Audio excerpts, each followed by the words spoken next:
بارك الله لكما وبارك عليكما وجماعة. السلام عليكم جماعة سنوندي مبروك ألف مبروك بقى اتجيسا نسر اللميني أن جنة يا بيان بوكيسني أبدي دا في رملا بيا سركي كيسن كنو جنجي هرا أكا هندقن نيغلة ربي دا إساسني فدي هر والقهودا أمير مركزا يوكان الشبوتي حربودا يانين أبدي نسكن كيدي سيرديني قوتي كبدو سيرتي أبدي مفتشفته هناسين أفتي أبدي سيفن هما قدتا قلفردو أمير جتو نستاذ لما فارم لا أرجعتي كان مال هما متدوري هندا سيسته برتا برتو هندا ولك أبدي كان جيس هراني إشي أرجعتو دان كيتولي جراني دين دان جرادو إشي هن أرسيني يجدو أمانة إشين كامكيتي أتيس كان إشيدي ربين كين يبيكا وليسن حديثو الدنيا فاكرتي ربين كين يبيكا وليسن حديثو الدنيا فاكرتي غافا أبدين جدو رملات دولي جالala دقادا سرطان جمري جالala kan ketun sekondif daqiqan onneti yesene sekondif daqiqan onneti yesene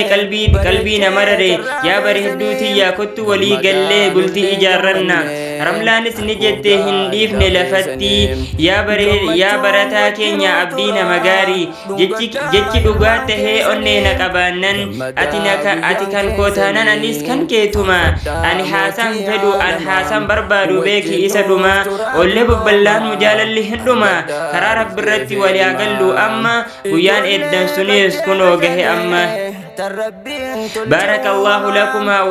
الله لكما أبديدا في رملان جلالتي حوارتو جدوك سلمان حرامتي ولاتو فيك حلال بناتي بقى والجيسن ما إجول ليك أروتي أبديدا في رملا ورّج الراهولي دين والفلاتي كرا رب الرتي سنانا بيقوتي أروز قمتو أروز جاللا برتا برتون مي فكين لالا والجالة تنتانان خطا وليقلا حرام اتديسا حلال فلتا كرا رب الرتي سنانا بيقوتا إيراستات ألا ربها ملكيسو هند وليقلا أبديدا في رملا مي فكين يقوددا وسو غران فدو دبي صداتنا جاللا أمتا قفما دابها بلتي إجاردا جاللا أمتا قفما دابها بلتي إجاردا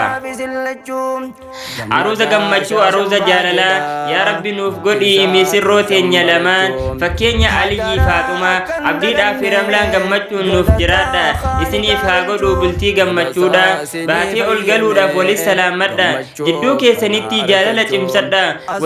وليس جبه فدا والقبدا حركة محمتون إسنين أرجين حاسدا في بلان حمتون سنين أرجين حاسدا في بلان كانني حاتاتو كيسان ألامني أبديدا في رملان أمسين سنيف قبو أني قمكيا لافتو تلالنا يا بليين كيا kanatu rakkise irra hedduu biyya jireenya keessatti wanni nama mudatu beeki hedduudha diinin jiraannaanu waan taatu hamtuudha rakkoo isin mudatu diinidhaan furadha beesiniifan himaa gufuu jaalalaadha jettee namaa akkan fudhanne oduu mandaraadha irraa of eeggadha kuni waan hamaadha kan adda facaasu jireenya namaadha kan adda facaasu jireenya namaadha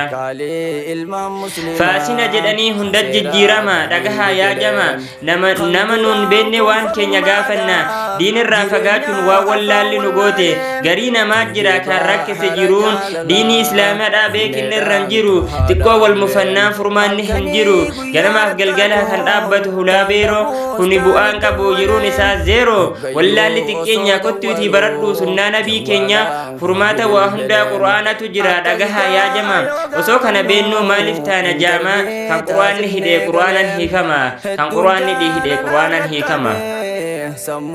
barsiisaa markazaa wabashir saabiriin rakkinaa fi balloo gaddaa fi gammachuus bu'aa baay'ee keessa waliin tartee ganamaaf galgala qur'aana barsiiftee ustaaz mu'aaz abdallaa galatoomi jenna galatasii mala haraamarraa baasuuf abdiidhaa fi ramlaan karaa rabbi irratti ijaarsifte gaa'ila karaa rabbi irratti ijaarsifte gaa'ila kana caalaan deemuun hin dhaaba yaa jama nabaruu feenaanoo barataan jedhama markaza koo feenaan markazul iklaasii ustaazni kootis abbar abdul waahidi nagayaan naaf tura hanga wal agarrutti adogfama naaf godha dogongora kooti assalaamu alaykum wa rahmatullahi wa barakaatuh hundumti obbola الله لكما وبارك عليكما وجمع بينكما في خير موتي ربما والجن افتراد اللوما أرقد رزقي في المان